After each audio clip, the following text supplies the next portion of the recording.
Hi guys, I am doing this video series and I'm very flighty. And I just realized that I should probably do a video on what is psychic.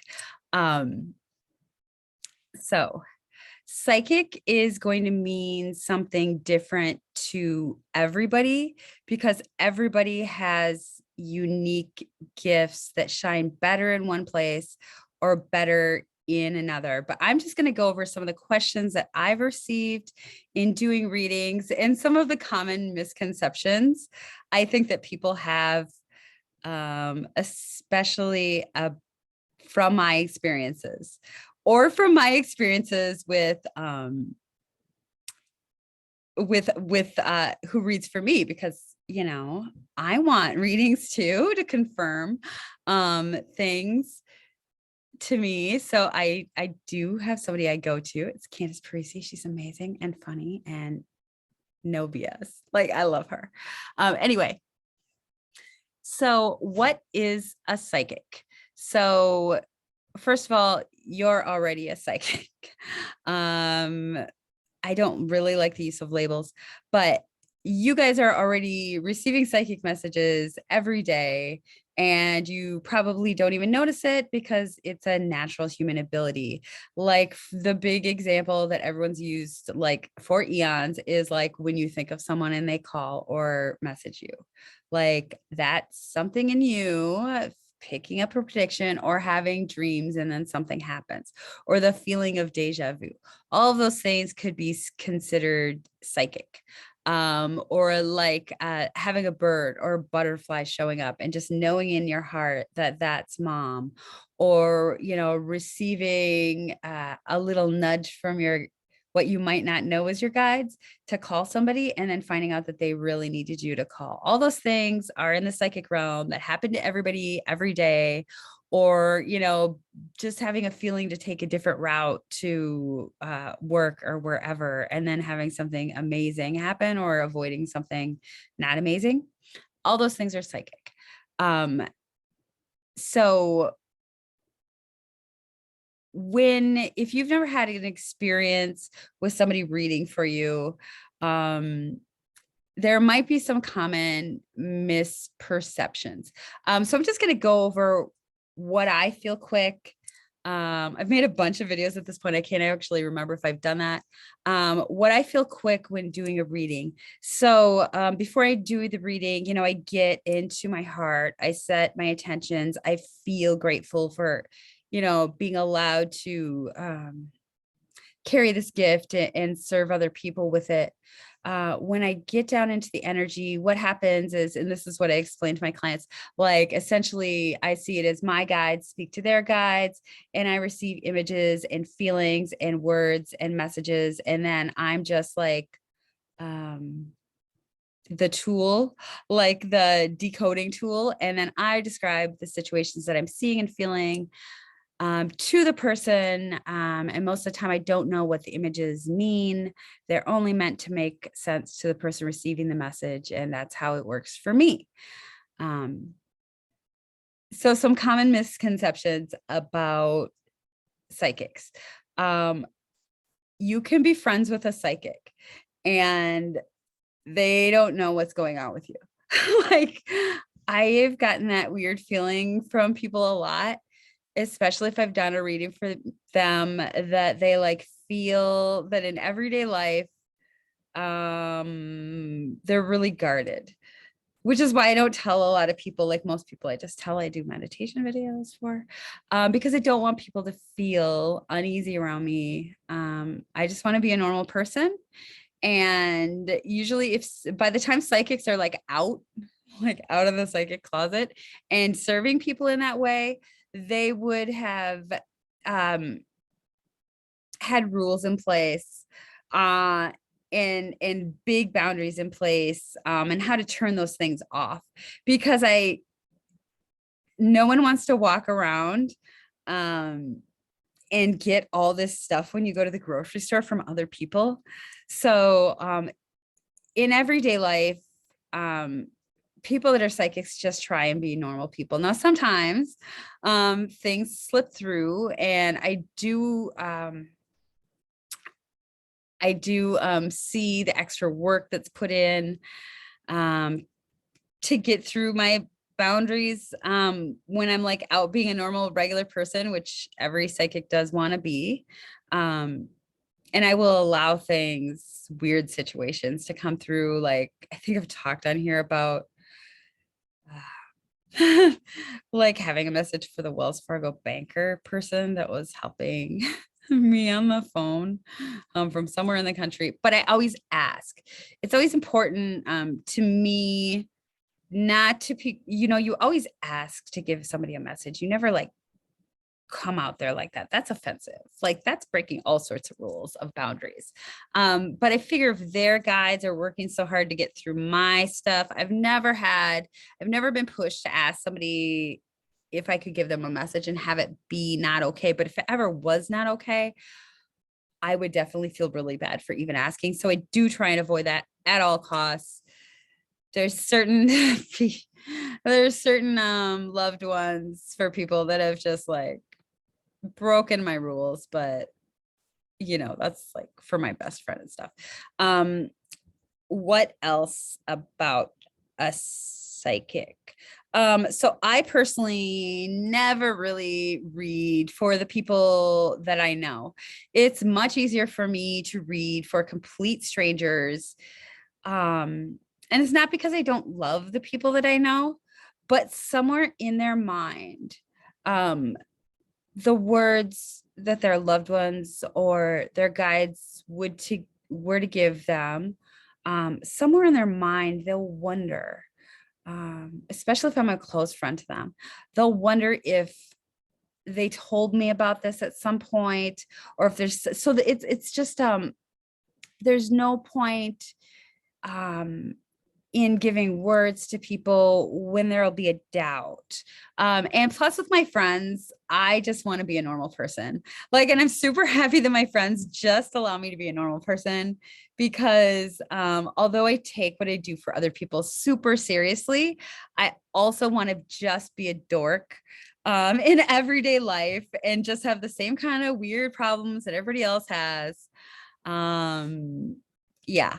Oh, and another thing about psychics, or at least for me, and at least for people like Sylvia Brown, and I don't know, I can ask my guides about things, to guide my life.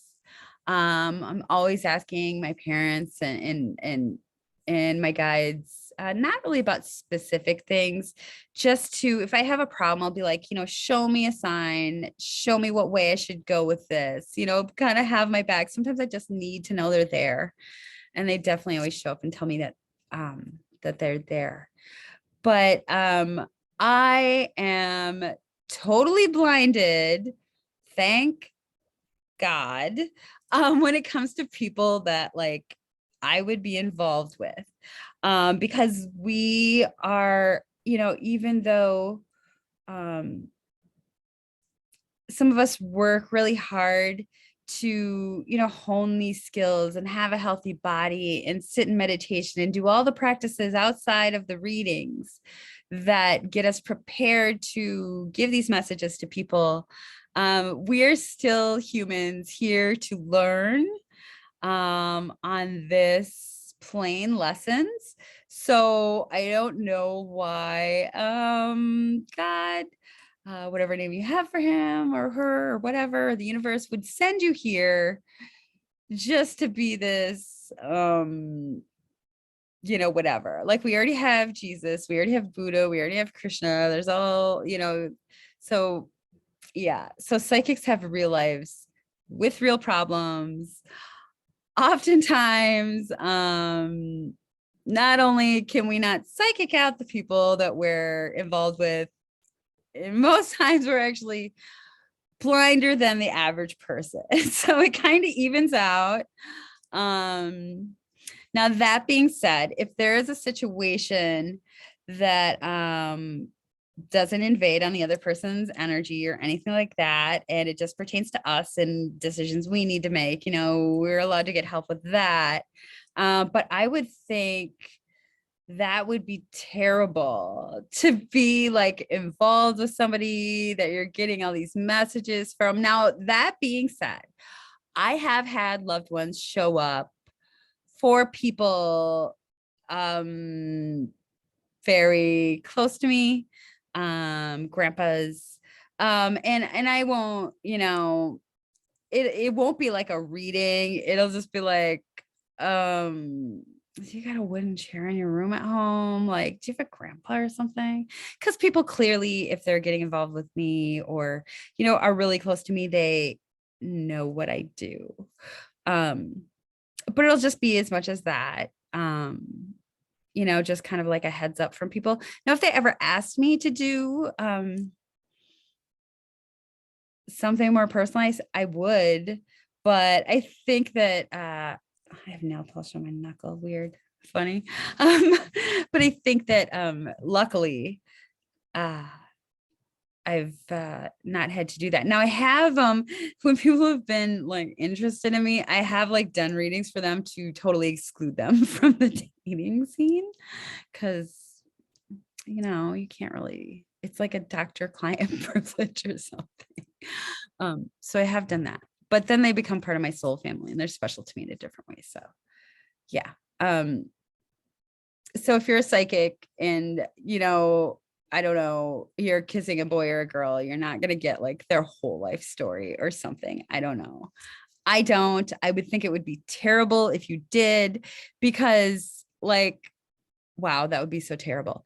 What if you showed up and they like didn't like your shoes or like thought your hair was weird? And then you would just hear that. And that would be like, oh gosh, the hurt feelings. Like psychics are allowed to be normal humans. Like, and people around psychics, they aren't just like reading your stuff. In fact, if you're around them on a personal level, they're literally just seeing you like in the same capacity that you see them. Like you can probably pick up things if your psychic friend is upset, and that's the same way they would be with you, unless you specifically ask them, because they don't want to work all the time. That'd be like terrible. I couldn't imagine that. Yeah. Let me see if there's anything else I was going to go through. Oh, so I guess in the 80s or 90s, there used to be like these attacks on psychics. I think people are a lot more open now, where you should totally be critical, especially if somebody like weirdly gets a hold of you, or like, don't get scammed by people. But where was I going with this? Okay. So in the 80s and 90s, I seem to remember people being super critical of psychics. Like they'd be like, oh, well, this person knew this, but they could have easily done this kind of research. Psychics don't sit around like looking up people's information. Like that's not, I don't know any psychics that are actually like that brag about their stuff, because it's something sacred that they hold in their heart. Like it's a sacred responsibility. So there's no real reason to like brag about it, because if you're a psychic, you just want, I mean, if anything, you just want everyone else to be their own psychic. You don't want people to have to come to you. At least that's what I feel like. But also I'm happy to help people, because I think if people get those confirmations, they're more likely to investigate that human natural ability by themselves. And I wish that there was no need to give other people messages from their loved ones and everything. I wish that everybody just knew that your loved ones are around you, if they but not in a weird way. But yeah, so I don't know any psychic that would sit around all day. Like who has that kind of time on their hands? It's 2023. Yeah, so that's ridiculous. I'm sorry that like, I know Sylvia Brown went through that a lot. Her son is still on YouTube. Chris Dufresne. And he does free readings like twice a week, you guys. And he's always like giving memories of his mom. So if you like grew up in the kid age of Sylvia, who is amazing, who still shows up for the baby psychics, by the way, go look him up. He's amazing. And he does free readings on here. And he's a lot of fun. He's just a very calm energy. So with my psychic friends, the ones that I consider friends, I go and hang out on their channels sometimes. Like, this is okay. So you want to know what psychics do? Like what I do for fun. Sometimes I'll just go hang out in these lives. And then when things that come across, like if somebody's going through a really rough time, I'll just be there and be available to like send love to people, because I understand the energetic exchange, and because I can see that person when they're brought up, and definitely it's when the person doing the reading asks us to help, and send love to this person. Like, so sometimes I do that. If I'm not doing too many readings, I always feel like, so psychics always feel like they have to use their gifts. Like it's a constant, it's almost like using your muscles. If I don't do readings for a while, like I imagine I'd get dusty about it, or like just not in the loop.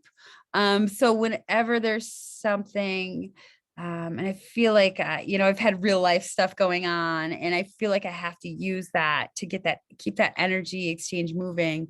I'll just ask my guides to have someone show up. And that works really well when you're developing your intuition as well. When you feel like you are at a place where you're ready to read for somebody else, you can ask your guides to have somebody show up for you, and they will. And it'll be the perfect situation, and the perfect person, and the person in the perfect just overall environment to have you not feel so nervous, but also give you the confirmation that that you're developing your intuition, and you're getting the messages correctly. And it's also like a trust fall kind of with your guides. Like you're like, I'm trusting you to bring in the right situation. And then when they show up, you trust them even more. And then you're able to trust the situations will be right even more. I did some lives during the summer, and I was terrified, y'all, because let me describe what it feels like to me doing lives as opposed to a personal reading. So doing lives is very distracting. Like, if you notice on the first live I did, I had a hard time like honing in on the people's energy. But I also have an agreement with my guides. So, but you can tell it took me a long time to really grab some of those first readings information, and because it feels like I just have all these little so essentially everybody that's in the chat,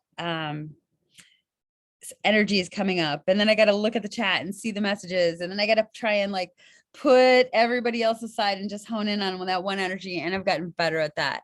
I've been practicing. Because I do feel like I have to perform and offer more readings to people in the live environment. I feel like people are comfortable with that, maybe more comfortable than reaching out and having a one-on-one with me in some situations. But also, I think it's advantageous for people, especially people that are learning, to see how I do it and see how things come across to me. But the first time you do anything, it's a trust fall with your intuition and your guides. And I'm just saying, don't worry about the outcomes. You can't worry about the outcomes. Otherwise your intuition will shut down. You literally have to be like, okay, I am grateful that I'm being led down this path. I take this gift very seriously. And although I want to be as accurate as possible for the people that I am serving, you also cannot care about the outcome. What does that mean? You won't be able to do a reading for anyone if you care about, if you have emotional attachment to the outcome of the answer, which is why I can never do a love reading for my best friend, because she's totally amazing. And I want her to be with somebody who loves her as much as I do and makes her happy. So I am emotionally attached to that outcome. And I remember when I used to use cards, I did a love reading. I think I pulled up the moon like 15 times. I don't know. And it was just like, clearly I'm not getting any answers here. So your guides will do funny things like that, or you just won't, you won't, it's like you're cut off from it. So if you can separate yourself from the situation and be like, okay, I'm coming here humbly. I want to do a love reading for my friend. And I want to know things like about what's coming up for her, and you can remove yourself from that, then that's amazing. But I found I can't do that with my best friend. Although I do, we got like this weird mental connection. Like, I don't know. Like, she's super psychic too. She just knows things, but maybe it's not her path to like vocalize it like me, but it's amazing. She's Cancerian. They're hard to read in general. You wouldn't think so because of the moon thing, but they keep things closed up. Anyway, so yeah, other than your friends, you can't be emotionally attached to your accuracy. You, by the time you're reading for other people, you should have gotten enough confirmations from, drawing a card every day, maybe, and asking your guides what your today is going to be like, drawing a card and having that confirmed back to you. There should have been enough communication with your intuition and kind of feeling things out, that when you're ready for your first reading, it's going to be fine. Okay. Because you literally wouldn't think you were ready for your first reading until you actually were. So if anyone's doing first readings, totally got to let me know. Like, I'm just going to cheer for you and send you like so much like confidence and hope. I have zero doubt actually that any of you that don't know me personally, that is a stranger, because it's so easy to read for strangers. It's easy to read for strangers if you're a psychic, because you have no preconceived notions or idea of what their life is like. And therefore, you have to depend upon whatever you get. And that's what clears the area. You have no emotional attachment in the outcome. You have to depend upon what comes, because it's all the information that you have. And you just say what comes out. And that's the most accurate reading, because you are totally depending, because you're blind to the reading. You don't know this person. You've never met this person. No background. I love it when I just have a name. I love it when I can't actually see the person.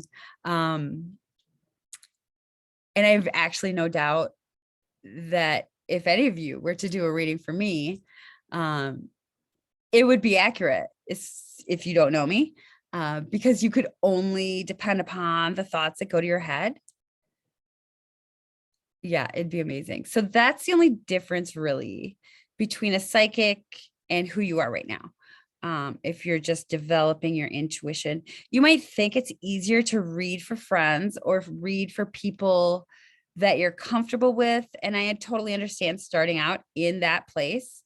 But it's actually the exact opposite. It's way easier to read for a total stranger, because you have a blank canvas, and the only thing that you can depend upon is your psychic messages or your intuition to tell the story.